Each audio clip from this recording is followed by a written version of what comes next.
గురువారం వేకువజామున దేవుడు నాకు వరుసపెట్టి 4 స్వప్న దర్శనాలు ఇచ్చాడు. వరుసపెట్టి 4 స్వప్న దర్శనాలు ఇచ్చాడు. అంతకుముందు కొద్ది రోజులుగా చాలాసార్లు చాలా కలలు, చచ్చిపోయిన వాళ్ళు నాకు వస్తూ ఉండేవాళ్ళు, కళల్లో వస్తుండేవాళ్ళు.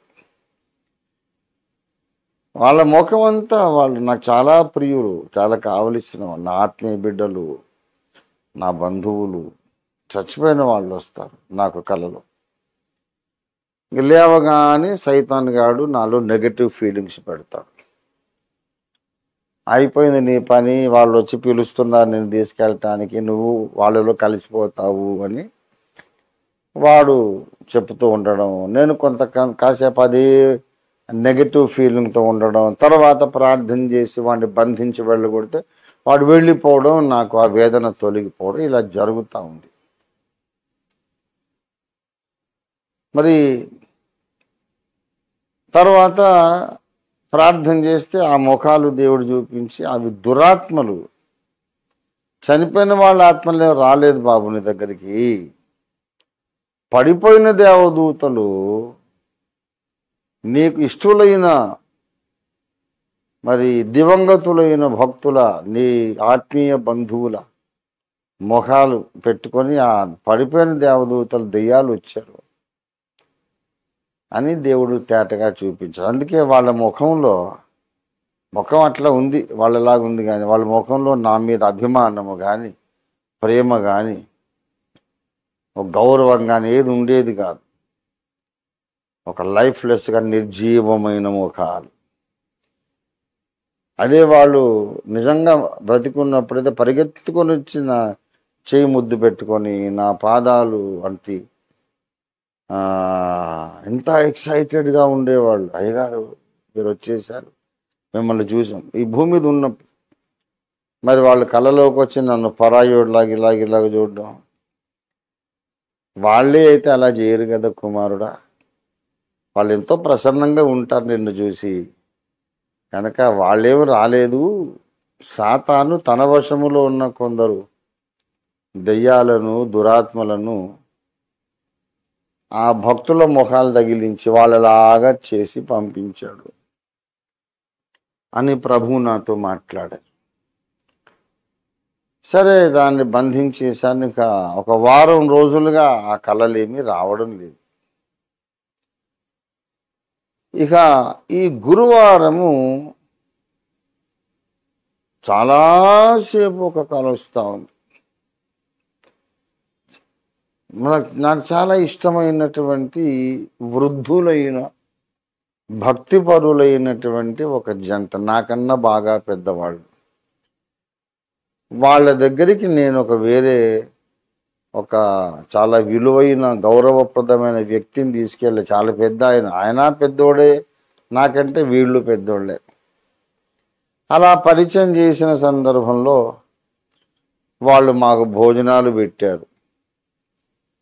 బంగాళదుంప, వంకాయ, టమాటా చక్కగా వండారు ఆ అమ్మగారు. తింటున్నాం ఇద్దరం. ఇతను ఎవరు అని అడిగారు. అతన్ని గురించి నేను చెప్తే, ఓ ఫలానా వారా మీరు మా ఇంటికి రావడం చాలా అదృష్టం అండి అని ఆయన అంటున్నాడు. నేను తీసుకెళ్ళినటువంటి ఆ పెద్ద ఆయనను చూసి వాళ్ళు సంతోషపడుతున్నారు. తర్వాత పెద్ద ఆయన లేచి వెళ్ళిపోయి, నేను తింటున్న అన్నంలో కూర అయిపోయింది. ఆ కూర కొరకు మళ్ళా నేను అప్పుడు మిద్దె మీద తింటున్నా భోజనం, మెట్లు దిగి కిందికి పోయాను. మళ్ళీ అమ్మగారు నాకు కూర వేశారు. ఇది భోజనం చేయడం చాలాసేపు జరుగుతూ ఉంది. తర్వాత నేచర్స్ కాల్ కొరకు మెళకువ వచ్చింది. మెళకువ వచ్చినప్పుడు నాకు కొంచెం భయం వేసింది.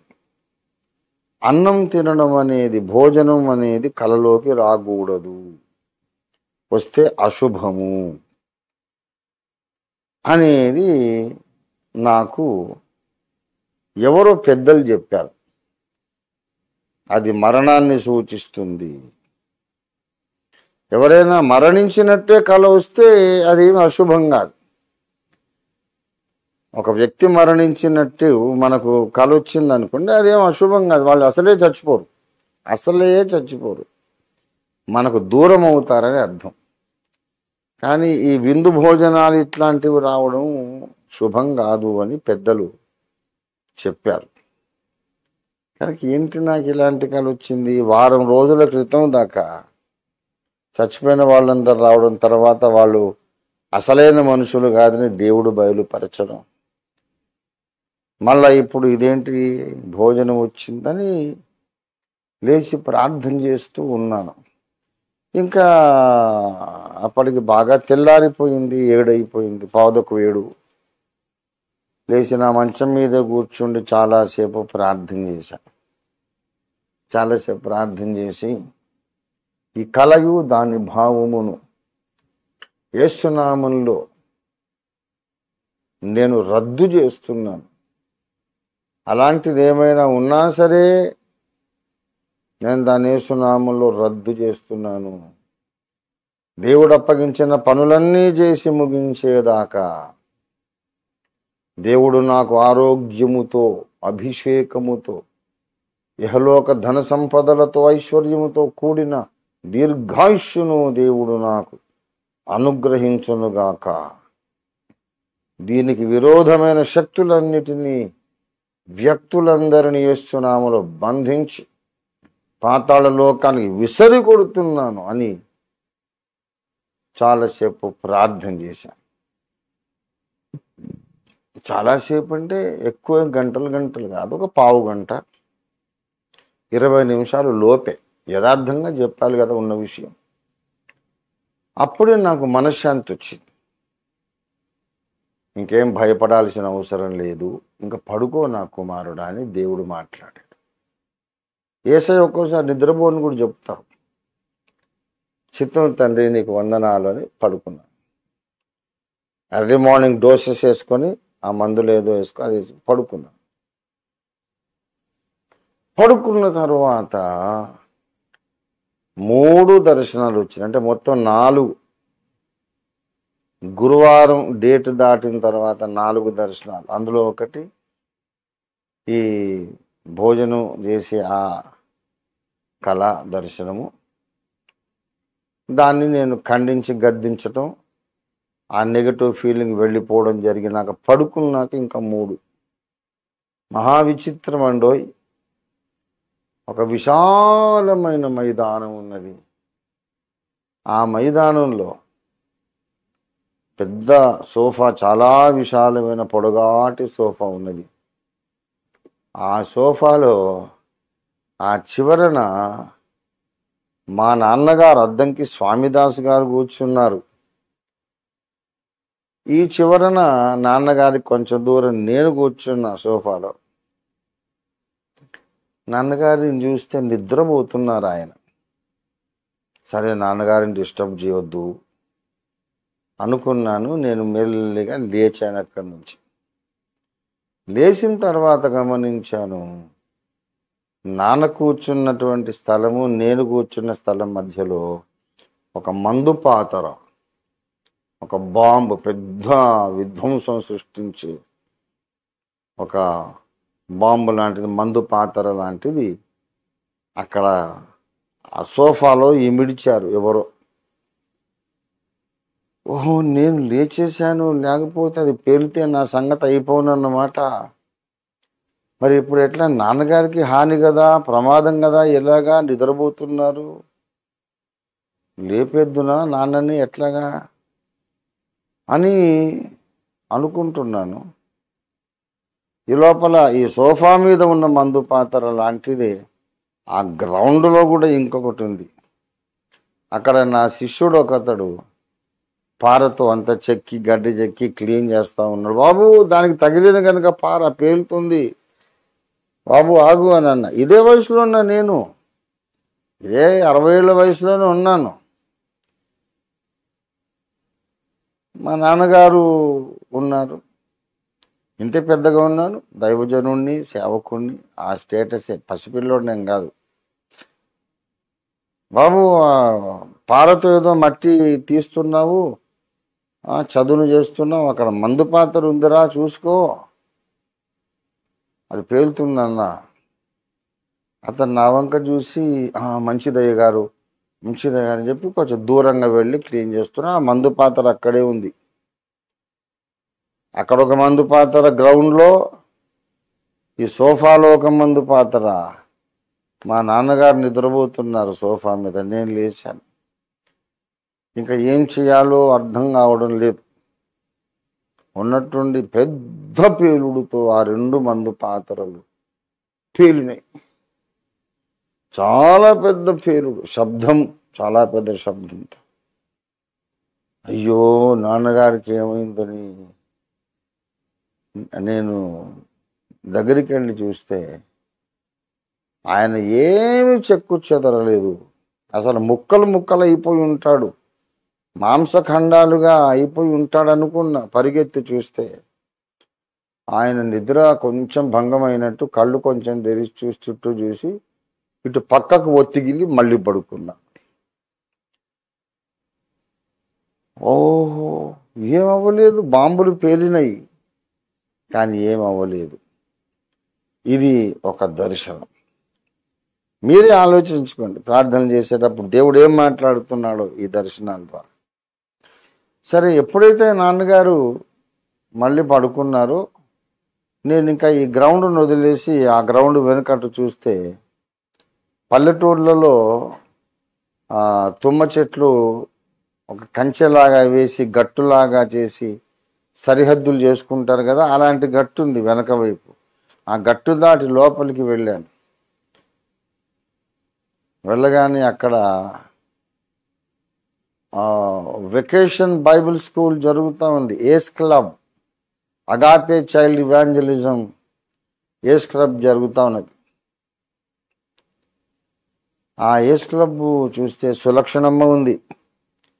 ప్రస్తుతం ఏస్ క్లబ్లో ఉన్న టీచర్స్ అందరూ ఉన్నారు, ఇంక్లూడింగ్ ఏలూరు భానుప్రకాష్, ఇంకా అందరూ కూడా ఉన్నారు. ఆల్ ఏస్ క్లబ్ టీచర్స్.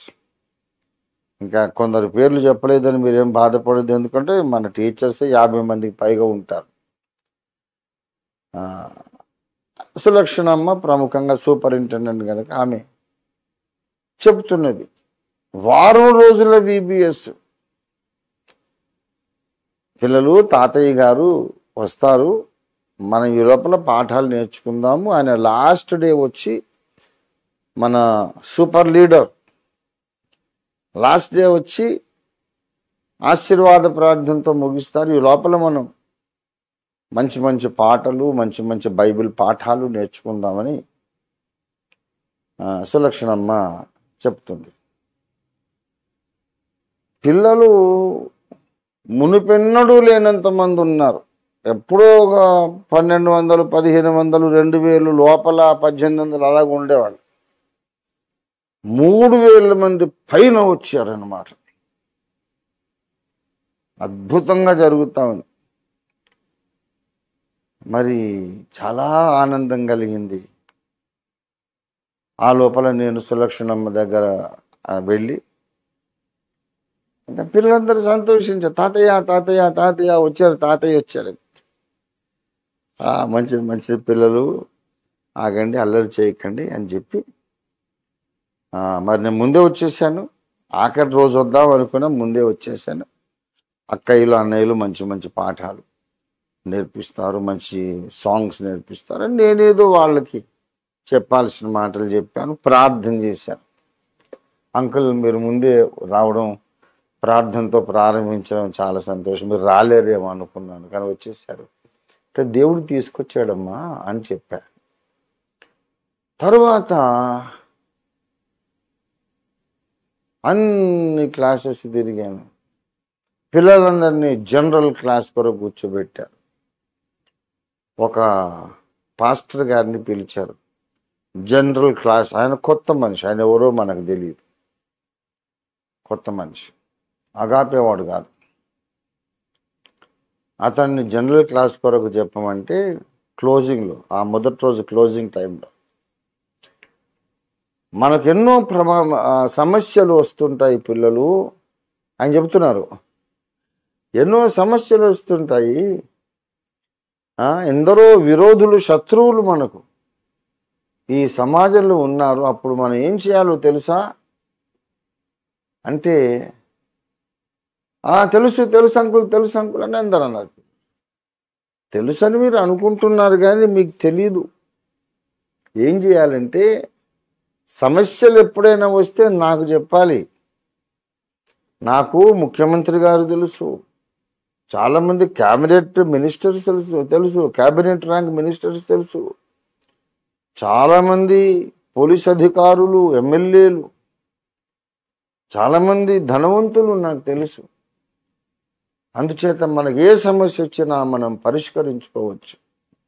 సమాజంలో చాలా పెద్ద పెద్ద వాళ్ళు ఉన్నారు, వాళ్ళందరూ నాకు తెలుసు. ఏదైనా సమస్య వస్తే మీరు చేయాల్సింది నాకు చెప్పాలి, నేను అధికారులకు చెప్తాను అంటున్నాడు ఆయన. అంటే నేను దూరం చూసి ఈయన ఎక్కడి నుంచి వచ్చాడరా, మాకు ఇదేం బీబీఎస్ ఇట్లా నేర్పిస్తున్నాడు అనుకున్నాను. ఇంత లోపల పిల్లలు వేసిన టీచర్స్ అందరు గొల్లుమని అరిశారు, అంకుల్ మీరు తప్పు చెప్తున్నారు. ఎంత అధికారంతో నా పిల్లలు, సండే స్కూల్ పిల్లలు, టీచర్స్, అంకుల్ తప్పు తప్పు తప్పు తప్పు తప్పు. మనం ఆశ్రయించాల్సింది మనుషులను కాదు, దేవుణ్ణి ఆశ్రయించాలి, ప్రార్థనను ఆశ్రయించాలి, దేవుని వాక్యంలో వాగ్దానాలను మనము ఆశ్రయించాలి, మోకరించాలి, ప్రార్థన చేయాలి, యేసయ్యను నమ్మాలి. మనుషుల సహాయము వ్యర్థము, మీరు చెప్పే టీచింగ్ తప్పు తప్పు అని ఆ పిల్లలందరూ, టీచర్స్ కూడా కేకలు వేశారు. ఇక నేను వెళ్ళానప్పుడు ఆయన దగ్గరికి, సరే సరే పిల్లలు మీరు ఎక్సైట్ అవ్వకండి. ఆ అంకుల్ ఏదో తెలియక అలా చెప్పారు. ఆయన అసలు మన ఎస్ క్లబ్ మెంబర్ కాదు కదా, దారే వెళుతుంటే ఎవరో పరిచయం ఉన్నాడని చెప్పి పిలిస్తే ఆయన అలా చెప్పాడు. మీరు చెప్పిందే రైట్, 100%. నేను చాలా గర్విస్తున్నాను పిల్లలు, చాలా సంతోషం. మనకి ఏ సమస్య వచ్చినా ఏ మనిషిని మనం ఆశ్రయించాల్సిన అవసరం లేదు. మోకరించాలి, ప్రార్థన చేయాలి, యేసయ్య పాదాలు పట్టుకోవాలి. ఎంత బాగా నేర్చుకున్నారు పిల్లలు మీరు, నాకు చాలా సంతోషంగా ఉంది. అలాగే చేయాలి. అవును తాతయ్య మనం ప్రార్థనే చేయాలి. మళ్ళీ పిల్లలు అరుస్తున్నారు. మహా సంతోషంతో నిండిపోయింది నా హృదయం. ఆ తర్వాత మళ్ళీ తుమ్మ చెట్లు నాటినటువంటి గట్టు లోపలికి వస్తే వీళ్ళందరూ ఉన్నారని చెప్పా కదా, మళ్ళీ ఆ చివరి నుంచి వెళ్ళి ఇలా ఎంటర్ అయ్యాను ఆ గ్రౌండ్లో. అవతల అదే గట్టు దాటి మళ్ళీ గ్రౌండ్లోకి వెళ్ళా. మళ్ళీ గ్రౌండ్లోకి వెళితే అక్కడ చాలా పెద్ద బండరాయి ఒకటి ఉంది, దాని ప్రక్కన ఇంకో పెద్ద బండరాయి ఉంది. ఇప్పుడు నేనున్న ఇల్లంత బండరాయి, పెద్ద బండరాయి రౌండ్గా ఉంది. దాని ప్రక్కన ఇంకొకటి ఉంది, ఆ మధ్యలో సన్న సందు ఉన్నది. ఇది 4వ దర్శనం. దీంట్లో గుండా నువ్వు అవతలికి వెళ్ళాలి అని ఎవరో ఒక అతను వచ్చి చెప్తున్నాడు. ఇందులోంచి ఎలా వెళ్తాను నేను, ఇంత చిన్న సందు, నేను ఇంత లావు మనిషిని, నేను బక్క ప్రాణం, నేను ఏమనుకుంటున్నావయ్యా ఇందులో ఏంటి, నువ్వు ట్రై చేయి, వెళ్ళగలవు, వెళ్ళాలి అంటున్నాను. నేను వెళ్ళను బాబు, అది ఇరుక్కుపోతే మరి పరిస్థితి ఏంటి, తలకాయ పెడతాను, బాడీ రాదు, ఇరుక్కుపోతాను, ముందుకు వెళ్ళలేను, వెనక్కి వెళ్ళలేను. అందులో అసలు నా బాడీ పట్టే అవకాశం లేదు, చాలా సన్న. అట్లాంటిది నేను అటెంప్ట్ కూడా చేయను, ప్రయత్నము కూడా చేయను. ప్రయత్నం చేసి ఇరుక్కుపోతే ఏంటి పరిస్థితి, నువ్వు లాగుతావు నన్ను బయటికి, నీ ముఖం చూస్తేనే ఏదో నా శత్రువులాగా ఉన్నావు, వెళ్ళాలి అవతలకి వెళ్ళు. అనవసరమైన ఆ సందులోకి నేను వెళ్ళను. నేను వెళ్ళను అని చెప్పేస్తాను. సరే నీ ఇష్టం వచ్చిన దగ్గరికి వెళ్ళు, మరి నేను ఏమంటాను, అన్నీ వెళ్ళిపోయాడు అతను. ఇదంతా విశాలమైన గ్రౌండ్ ఉంది. ఆ గ్రౌండ్ అంతా వదిలేసి ఈ రెండు రాళ్ల మధ్యలోకి ఎందుకు వెళ్ళాలి, నేను విశాలమైన చోటుకి వెళ్ళిపోతానని అటు వెళ్ళానో లేదో. ఇల్లు కట్టేటప్పుడు 4 మూలలుగా ఉన్న స్తంభాలు ఎలాగ ఉంటాయో, కాంక్రీట్ పిల్లర్స్, భూమిలో నుండి కొన్ని వందల పిల్లర్స్ మొలుసుకొచ్చినాయి. అందులో మనిషి దూరే అంత ప్లేస్ ఉంది, కానీ కొంచెం కష్టపడాలి. ఆ పిల్లర్స్ అన్ని దగ్గర దగ్గర దగ్గర దగ్గర దగ్గర పిల్లర్స్ అన్నీ మొలిచినాయి. ఉన్నట్టుండి అలాగ తన్నుకొచ్చింది పైకి. సరే వీటిలో గుండానే వెళ్తాను అవతలు, కానీ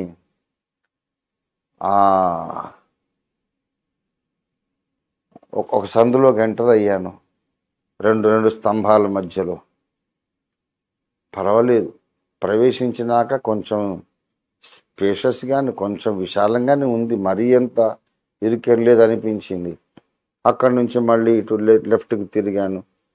ఈ లెఫ్ట్కి తిరిగినా, స్ట్రైట్ పోయినా, రైట్కి తిరిగినా మళ్ళీ 2 స్తంభాల మధ్యలో నుంచే జరుగుతుంది నా ప్రయాణం. 2 స్తంభాల మధ్యలో నుంచే వెళుతున్నా. ఎటుపోయినా ఆ ఇరుకైనటువంటి సందుగొందుల మధ్యలో నేను చాలాసేపు నడిచిన కొద్దీ నాకు ధైర్యం వచ్చింది.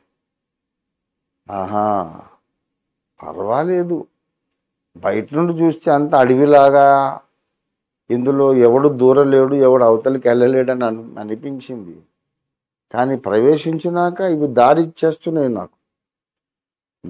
ఇచ్చేస్తున్నాయి అని ఇక చకచకా నడవడం నాకు అలవాటైపోయింది. అవలీలగా ఆడుతూ పాడుతూ దేవుని స్తుతిస్తూ నడిచాను.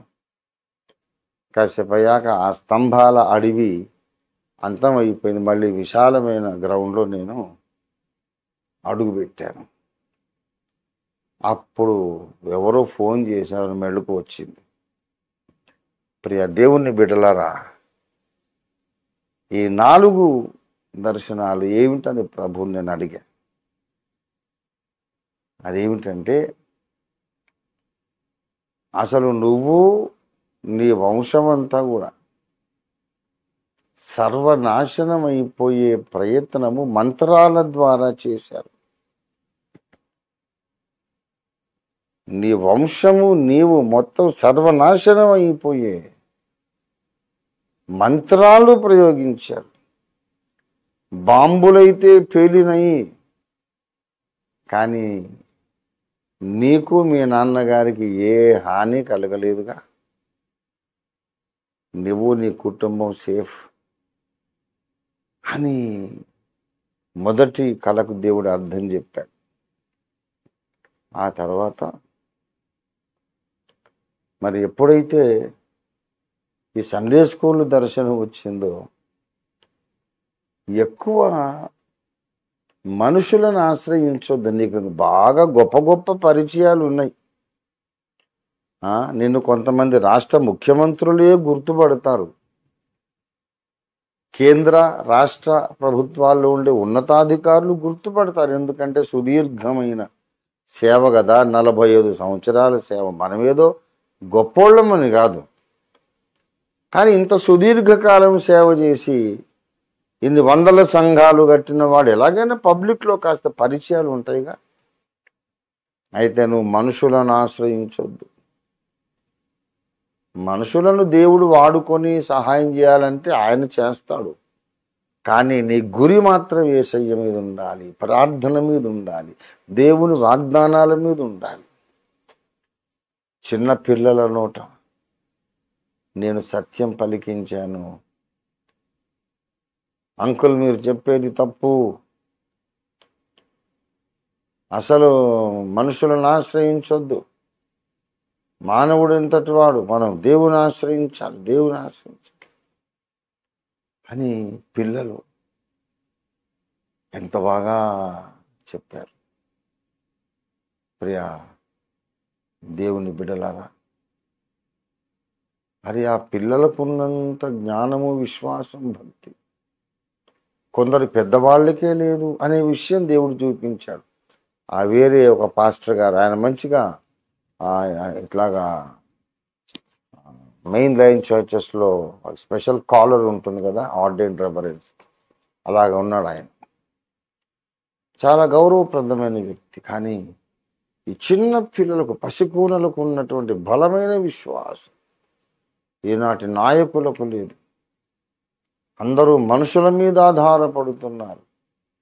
నా కుమారుడా, నువ్వు ఆ పొరపాటు దారి తొక్కొద్దు, ఆ పంథ నువ్వు అనుసరించొద్దు. పిల్లల నోట పలికిన సత్యం, ఏదైనా సమస్య వస్తే మోకరించాలి, ప్రార్థన చేయాలి. అది నువ్వు గుర్తుపెట్టుకో. దేవుడు చక్కగా నాకు జ్ఞాపకం చేశాడు. ఆ తరువాత ఎప్పుడైతే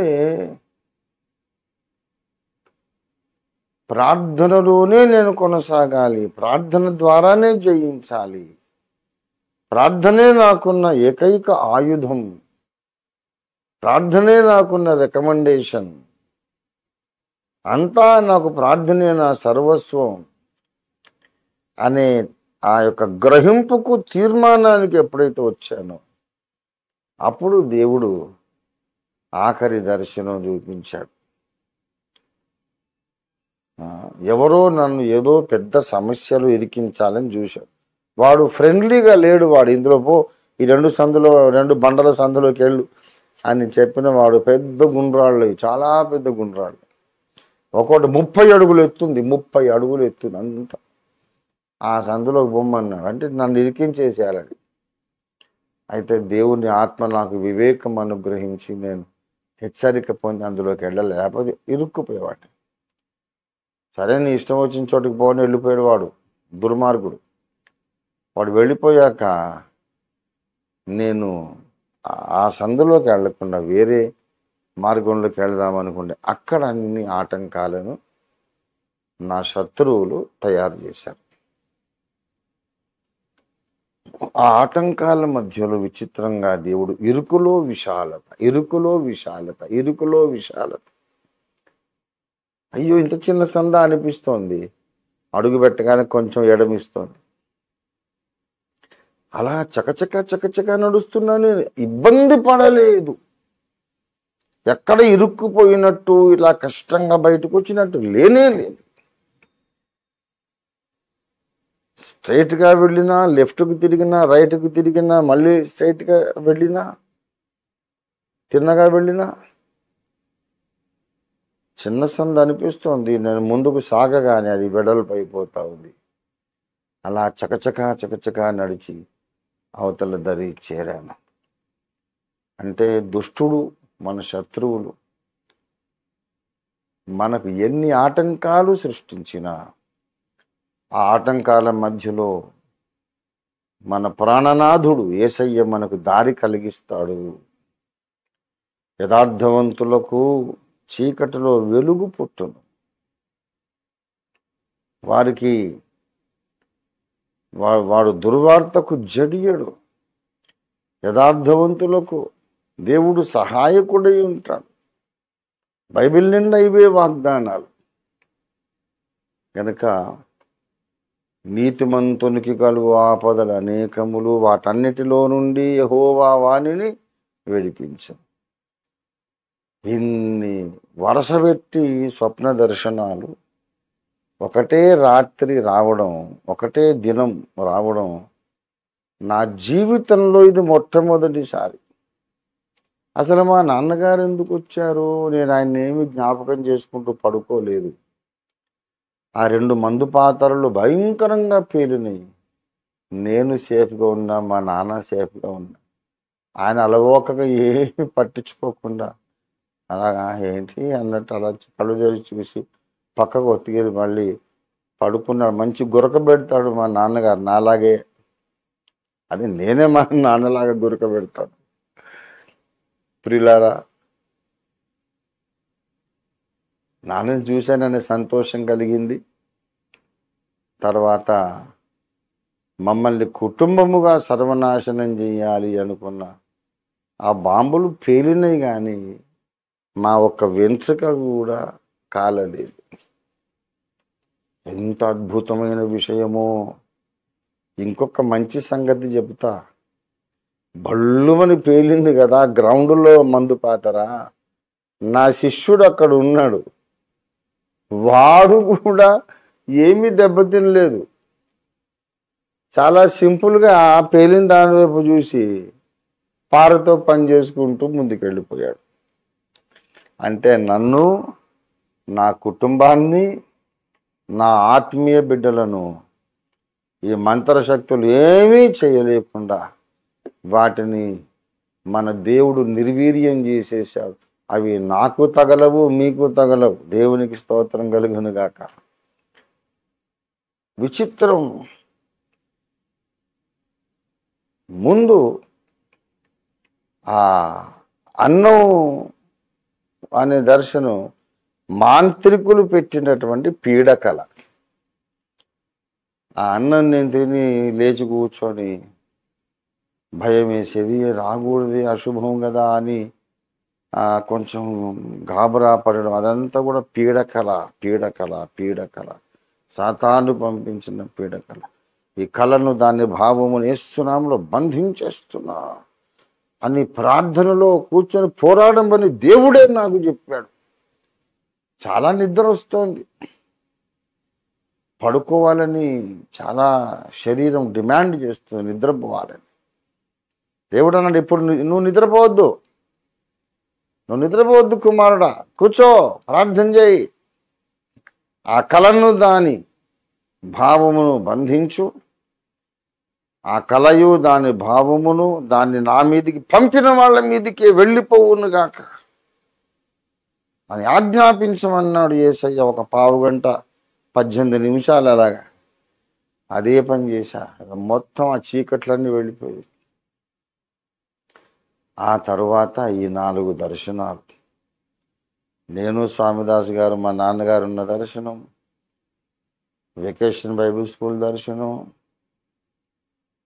ప్రియులారా, మరి ఆ తర్వాత ఈ పెద్ద పెద్ద పెద్ద గుండ్రాళ్ళు ఉన్నటువంటి ఈ దర్శనం, దాంట్లో నుండి నేను ఇరుకులోనే విశాలత కలిగించుకొని వెళ్ళిపోవడం,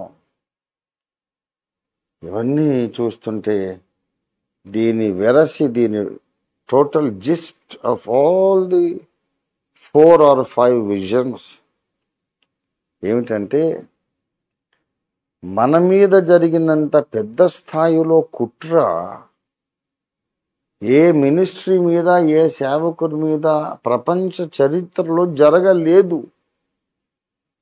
అన్ని రకాలుగా ప్రయత్నం చేశారు దుష్టులు, దుర్మార్గులు, సాతాను అనుచరులు అన్ని విధాలుగా ప్రయత్నం చేశారు.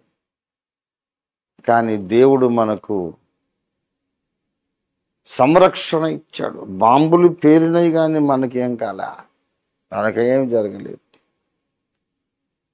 ఒకటి హెచ్చరిక కూడా ఉంది ఇందులో, మనుషుల మీద ఎక్కువ ఆధారపడొద్దు, ప్రార్థన మీద ఇంకా ఎక్కువ ఆధారపడాలి. అందుకే నేను ఇవాళ ఈ సాక్ష్యం చెప్పా. ప్రార్థన మానొద్దు. దేవుడు మనకు ఆ చిన్న పిల్లల ద్వారా ఈ సత్యం పలికించాడు. మనం ఏం చేస్తున్నాము?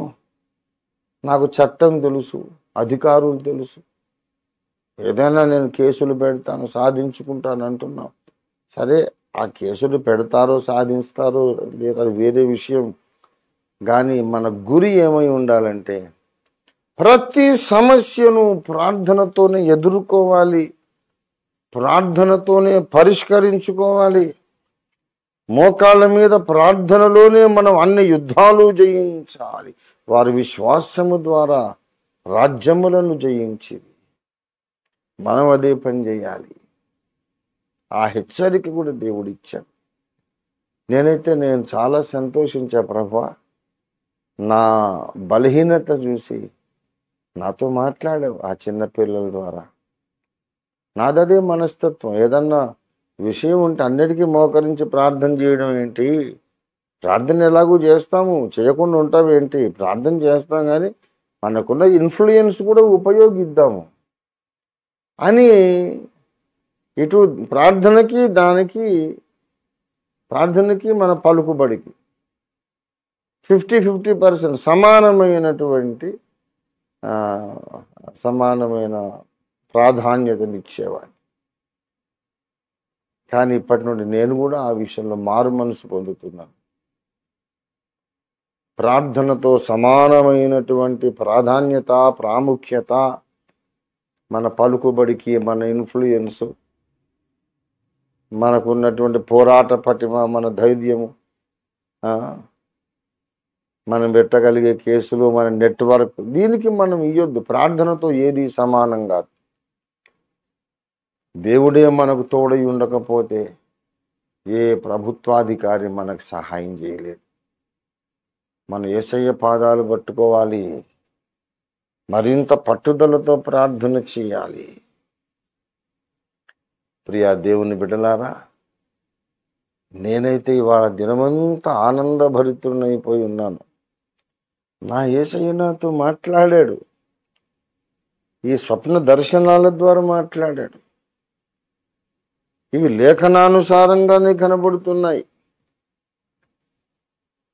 ఎంత అద్భుతము! దేవునికి స్తోత్రం. శత్రువు మనల్ని ఎక్కడో ఇరికించాలని చూస్తే మనం బయటకు వచ్చేసాం. మేము పెట్టిన సమస్యలు ఇరుక్కోకుండా తప్పించుకుంటావా? నువ్వు ముందుకు ఎలాగెళ్తావో చూద్దామని వాళ్ళు ఆటంకాలు సృష్టిస్తూ ఉంటే ఆ ఇరుకులోనే విశాలత కలిగించి యేసయ్య మనల్ని ముందుకు తీసుకెళ్తున్నాడు. ఆఖరికి మనం కోరుకున్న విశాలమైన భూభాగంలోకి మనం వచ్చేసాము. అక్కడ అడుగుపెట్టి దేవుని ఆనందంగా స్తుతిస్తూ ఉన్నాము. గ్రహించారా నా ప్రియ బిడ్డలారా? ఇది నేను ఊహించుకోలే. నేను ఇవన్నీ ఆలోచించుకొని నేను నిద్రపోలేదు. అసలు మా నాన్న రావడం ఏంటిది నేను ఊహించుకుంటూ వస్తాయా? ఇలాగా దేవుడు పంపినటువంటి స్వప్న దర్శనాలు. యోసేపు తన కలిగిన స్వప్న దర్శనాలను ఎలాగైతే నమ్మాడో అలాగే నేను కూడా ఈ 4 స్వప్న దర్శనాలను నమ్ముతున్నా. నాతో పాటు మీరు స్వతంత్రించుకొని ప్రార్థన చేయండి. చిన్న పిల్లలను పలికించాడుగా దేవుడు. పలుకుబడి కాదు, మానవ అధికారాలు కాదంకుల్, ప్రార్థన, దేవుని వాక్యం, బైబిల్ గ్రంథ వాగ్దానాలు, యేసయ్య నామం, దీన్నే మనం ఆశ్రయించాలి నరిశారుగా. ఇవాళ అదే పని మనం చేద్దాం. మన 45 సంవత్సరాల సిద్ధాంత పోరాటం, సంస్కరణ ఒక ముగింపుకు వచ్చే ఒక సమయం వచ్చింది. ముగింపుకు వస్తోంది. మనం అనుకున్న గోల్, మన గురిని రీచ్ కాబోతున్నాం, మనం చేరబోతున్నాం. సర్వ ప్రపంచము ఓఫీర్ మినిస్ట్రీస్ యొక్క వాయిస్ అండ్ మెసేజ్, స్వరమును సందేశమును, ఓఫీర్ మినిస్ట్రీ స్వరాన్ని, సందేశాన్ని సర్వలోకం వినబోతోంది అతి త్వరలోనే. అప్పటిదాకా దేవుడు మనకు ఆరోగ్యము, దీర్ఘాయువు, ధన సంపదలు, ఐశ్వర్యం, అభిషేకం ఇవ్వాలని బలంగా ప్రార్థన చేయండి. సువార్తకు విరోధమైన శక్తులన్నింటినీ దేవుడు కాల్చివేయాలని ప్రార్థన చేయండి. ఇంతవరకు అనుగ్రహించిన అద్భుతమైన కాపుదల కొరకు దేవుని స్తుతించి ఆరాధన చేయండి, ఆరాధించండి. ఎన్ని మందు పాత్రలు, బాంబులు పేలినా మనకు చిన్న స్క్రాచ్ కూడా చిన్నగా గీరుకుపోయినట్టు కూడా అవ్వలేదు. ఎంత అద్భుతమైనటువంటి సందేశాలు దేవుడిచ్చాడు వెంట వెంటనే. ఇంకో అద్భుతం ఏంటంటే నాకేమన్నా గుర్తుండటం చాలా అద్భుతం. ఎందుకంటే జనరల్గా మెళుకు రాగానే మర్చిపోతాం, కానీ ఎవ్రీ డీటెయిల్ నాకు ఈ 24 hours కూడా గుర్తుంది. నిన్న ఎర్లీ మార్నింగ్ నుండి ఇవాళ ఎర్లీ మార్నింగ్ వరకు గుర్తుంది. ఇంకా చూస్తున్నా నేను, సినిమా చూసినట్టు నా కళ్ళ ముందు.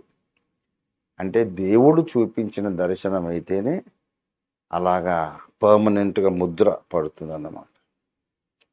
సో దేవుని స్తోత్రం. దేవుడు మనకు తోడుగా ఉన్నాడు. ఆయన మాట్లాడే దేవుడు. మన ప్రార్థన ఆలకించే దేవుడు, సహాయం చేసే దేవుడు, మనల్ని కాపాడి భద్రపరిచే దేవుడు, ఇరుకులో విశాలత కలిగించే దేవుడు, చీకట్లో వెలుగు కలిగించే దేవుడు. నన్ను ఆశ్రయించండి, నేనున్నానుగా మీకు. వాడు వీడెందుకు, నేనున్నానుగా అంటున్నాడు. మనుషులు ఎందుకు, వాళ్ళు నా దాసులే, వాళ్ళని నేను వాడుకుంటా, మీరు ముందు నా కాళ్ళు పట్టుకోండి, నేను వాళ్ళని తీసుకొస్తాను మీ దగ్గరికి. యేసయ్య ఎంత అద్భుతంగా మాట్లాడుతూ ఉంటుండగా మనము మరొక్కసారి పునరంకితం అవుదాం. ప్రార్థనను మనం నిర్లక్ష్యం చేయొద్దు.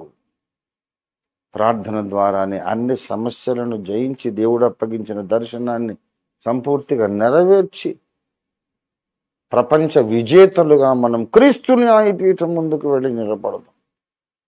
దేవుడి స్వప్న దర్శనాలు ఓఫీరిస్టులందరి జీవితాలలో, సేవలో నెరవేర్చునుగాక. ప్రార్థన చేసుకున్నారండి ప్రియులారా, ప్రార్థన చేసుకుందాం. ప్లీజ్ కళ్ళు మూసుకొని ఏకీభవించండి, ప్రార్థన చేసుకుందాం.